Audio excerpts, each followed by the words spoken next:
Okay, for today, we're going to start with just a little review of yesterday. Let's say I had 2, and then I added 3 and I got 5, and I added 3 and I got 8, dot, dot, dot. Would you be able to tell me what the 11th term is? Please write the formula down for the any term, a sub n, which I told you could put a little y after it, and it's any, see? It's the any term.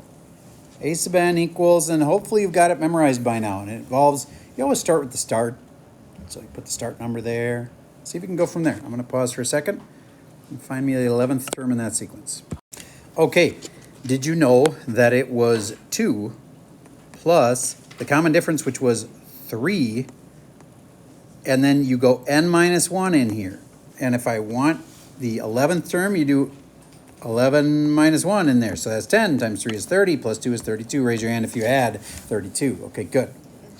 Now, it's the same idea, except let's say this is geometric. Okay, so we're going to give you 3 terms, but I'm going to give them to you in a different way.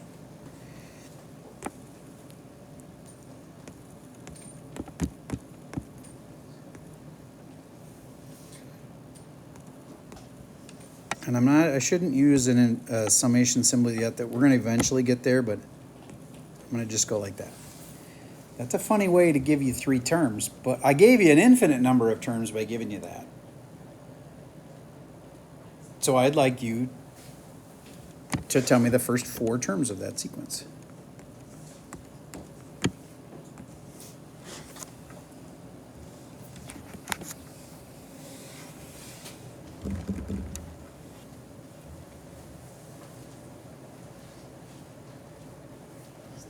Hint, put in a 1. See what you get. Did you say it was supposed to be geometric? I believe this one is geometric. I could be wrong. Wait till you see the first 3 terms. Oh, maybe it's an arithmetic that goes up. It's possible. It's possible it's just an arithmetic. But either way, right now, I'm just trying to remind you, we can give you the terms in a weird way, like this.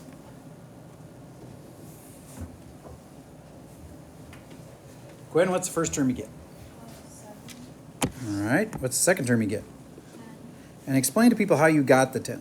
I put 2. Yep. So first you put in 1 to get this one, and then you put in 2, and you get a 10. And it went up by how much? 3. Could have looked at that and predicted it was going to go up by 3. I was thinking it was going to get multiplied by 3 each time, but it didn't. It was just an add 3. So I can just kind of jump to the looks like I'm going to add 3 each time. I'm just going to skip to that way.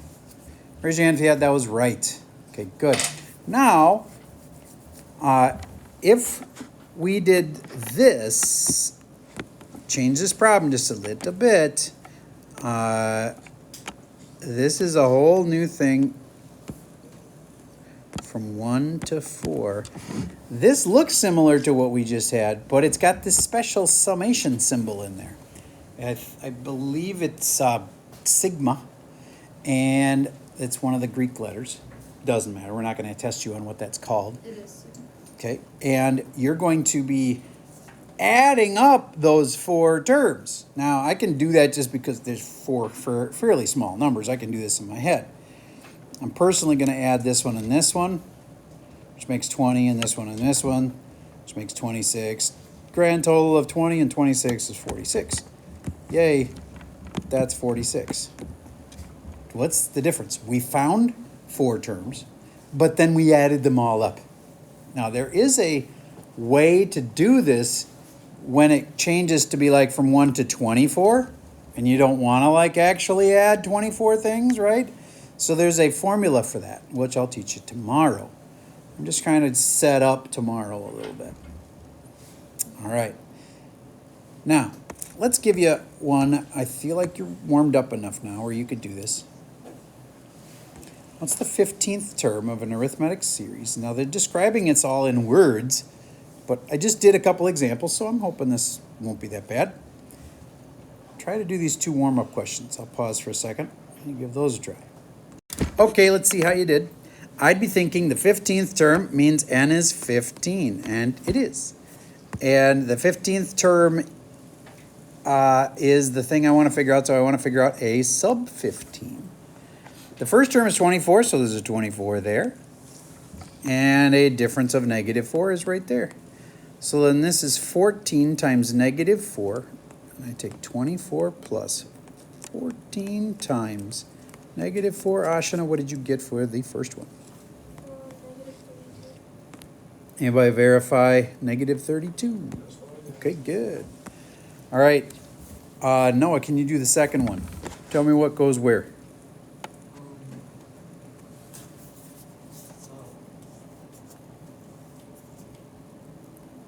First term, I think A is going to be 3. Okay, first term is 3, so we're going to put an A.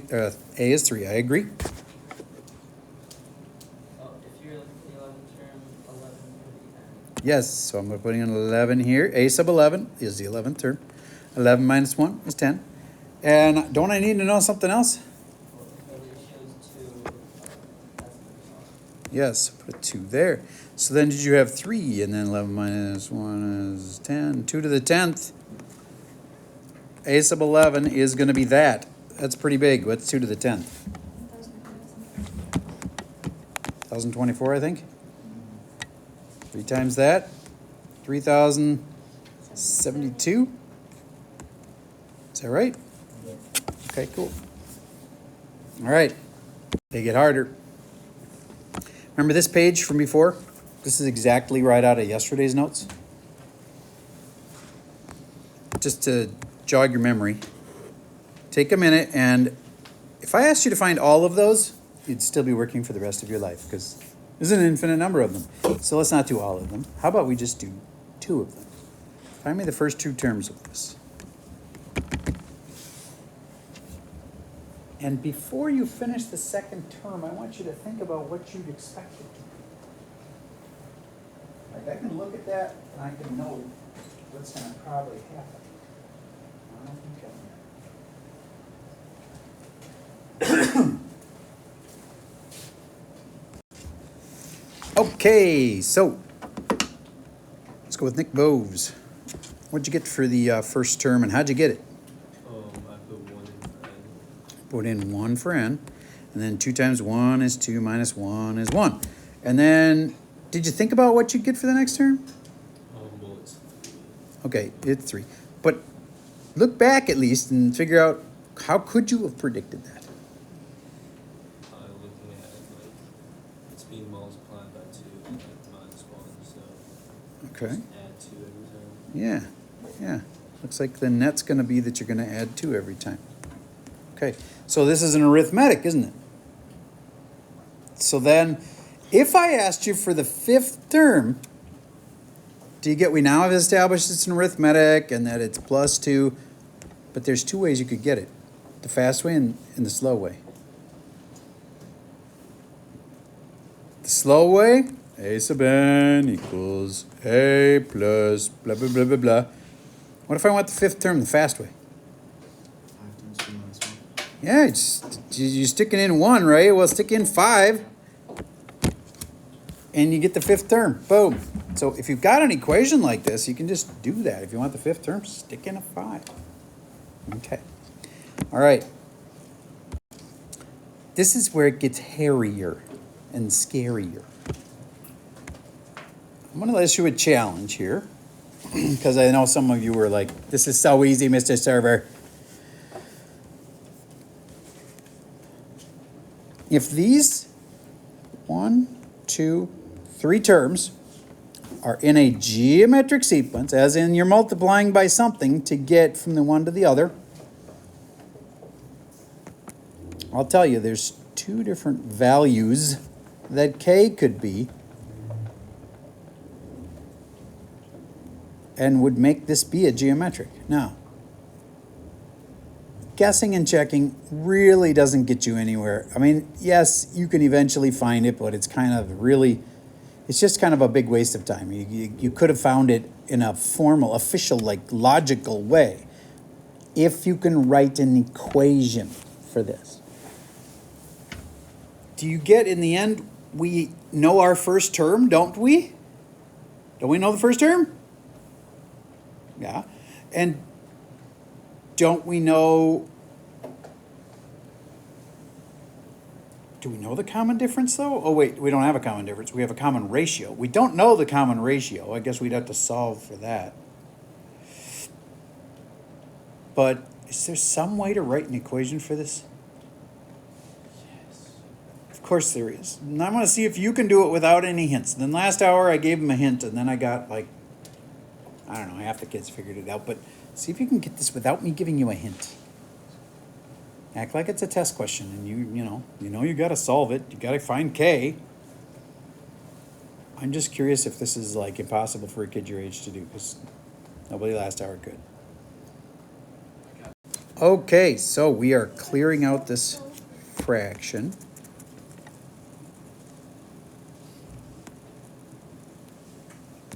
And now we get 25k squared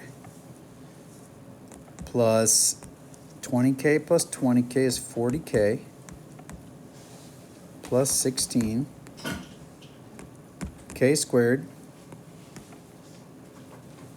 plus 24k plus 80. Now you have to get them all to one side. I would subtract all of these from both sides.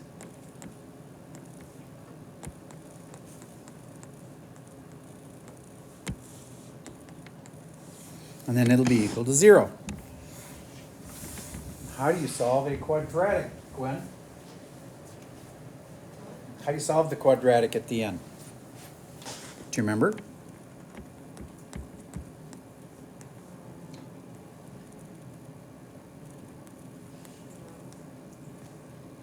I have two answers.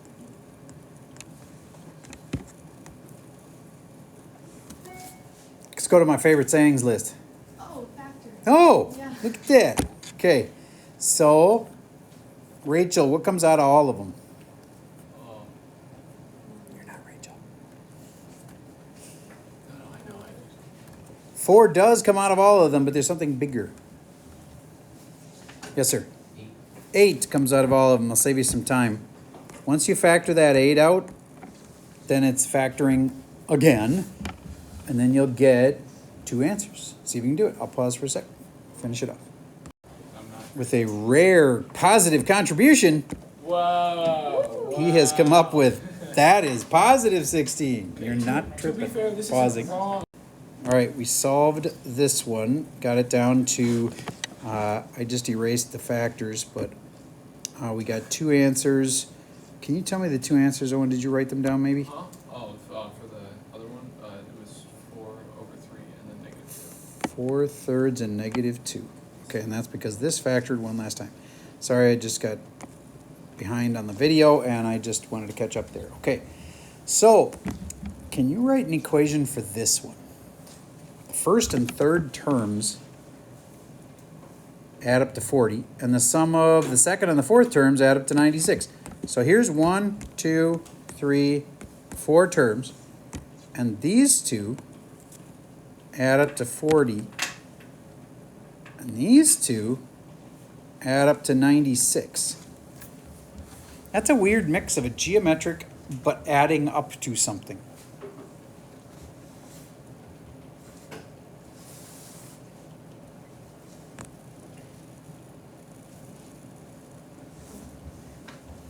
All right, as requested, I want to give you a little bit of time before I just tell you some stuff. So think it through. How could you set up an equation? You could be the first person all day to give me a great equation I could solve for this. Okay, I'm afraid that's all the time we could vote to that. So, does anybody have a theory how you could set up an equation that would do this? Oh, I don't think it's right. Okay, so you've got an equation that has an a and an x in it, and that's great, but you need if you're going to have an equation with the 2 variables in it, you have to have 2 equations that are different that have the 2 variables in them. That's a really important concept. So, like if I have one equation with 1 variable, I can just solve it. If I have an equation that has an x and a y in it, I can't just solve it. I have to have 2 equations with x and y. and then I can use substitution and I can solve it. Okay, so here's the way I was brainstorming. You tell me what would go wrong with this. If I said the first term is a, doesn't that kind of make sense? That's a good variable for the first term. Okay, well then what would the next term be?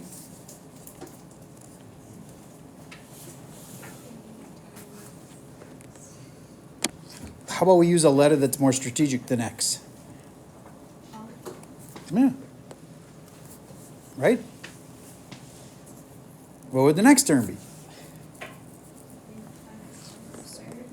8 times r squared. And the last one would be a times r to the third. Wait a minute. I think this could work. Do you get then that I know that plus that equals that, and that seems like an equation. AR squared plus A, I don't, no. Okay, that plus that equals 40, and the other way, AR plus AR to the third has to equal 96. Does this or does this not have only two variables? And aren't the equations different? I mean, one's got a 40 in it, one's got a 96 in it. I feel like they're different. All right. So, if I was going to solve this, I'd factor out the R because I just see it just wanting to be factored right there. A plus, oh no, wait, maybe you should factor out the A. Yeah, what if I factored out the A on both of them?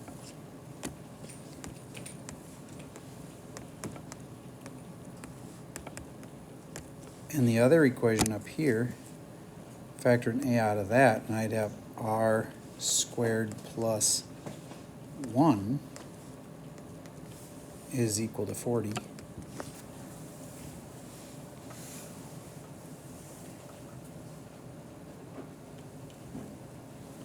And then couldn't I solve for A pretty easy? I mean, get the A alone in the first equation? I think I could get this A alone, couldn't I? All right, I'm afraid if I take the rest of the time to solve this thing down, it's probably not going to be worth the time. But I'm just trying to show you that this is the type of thing that you'll have to do. This was a little too hard, but I'm going to show you one in a minute that's not too hard. So see how I just took this top one here and I just solved it for A? So A is 96 over R plus R to the third, and then I can go substitute that in for the other A, which is right there. And then I have one equation that only has R's in it, and theoretically I can solve it. All right, I want to take a second to show you one more pattern that was weird but true. Let's take a normal geometric sequence. Let's start with 10, and let's times by 2 is 20, times 2 again, 40, times 2 again, 80. What happens when you add these two? What do you get? 50. What happens when you add these two? Try again. Oh my gosh. 100. Okay. What happens when you take this divided by that? You get the common ratio. That's weird.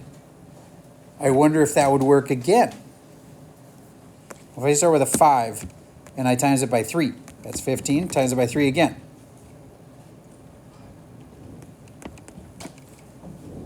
Now, what happens when I take that plus that? It actually works. Okay, I need to tell you which problems you need to do for homework. Now, it's the same exact homework as last night. It's identical, so it's not hard, so pay attention. Sit down. Sit and stay. Wait. These two problems are being added to your homework. 17 and 19. And one more. This page. That is 4 extra problems. They are much easier than the one we just struggled through. And that's your new homework. Have a great day.